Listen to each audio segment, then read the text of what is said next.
Hello বন্ধুরা, জানো একদিন প্রচুর ঝড় বৃষ্টি হলো জঙ্গলে। টুনি পাখি তার 7 বাচ্চাকে নিয়ে জঙ্গলে এদিকে সেদিকে একটু আশ্রয়ের জন্য উড়ে বেড়াতে লাগলো।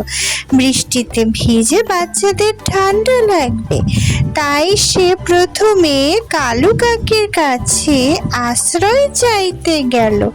কিন্তু কালু কাক তাকে আশ্রয় দিল না, কারণ কালু কাকের বউ কাকলি তাকে নিষেধ করলো।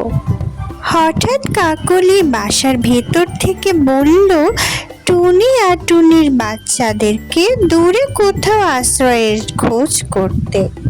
তখন টুনি পাখি তার 7 বাচ্চাদেরকে নিয়ে আবারও অন্য কোনো আশ্রয়ের খোঁজে একটা হলুদ পাখির বাসার সামনে নিয়ে গেল।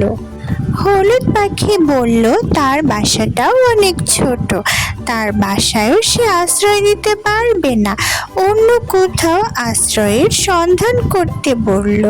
তাই টুনি পাখি সেখান থেকেও তার বাচ্চাদেরকে নিয়ে উড়ে গেল। বন্ধুরা, ঝড় বৃষ্টিতে উঠতে উঠতে তারা আরো একটা বাসার সামনে গেল এবং দরজা নক করলো।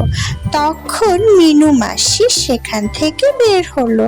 টুনি তার বিপদের কথা মিনু মাসিকে খুলে বলল যে সে তার বাচ্চাদেরকে নিয়ে ঝড় বৃষ্টির মধ্যে অনেক বিপদে পড়েছে, বাচ্চারা ঝড় বৃষ্টিতে অসুস্থ হয়ে পড়বে।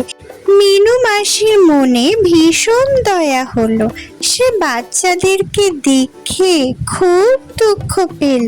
বাচ্চারা ঠান্ডায় অনেক কষ্ট পাচ্ছিল। বন্ধুরা, তখন মিনু মাসি টুনি পাখিদেরকে বাসার ভেতরে আসতে আমন্ত্রণ জানালো, সে তাদেরকে আশ্রয় দিল।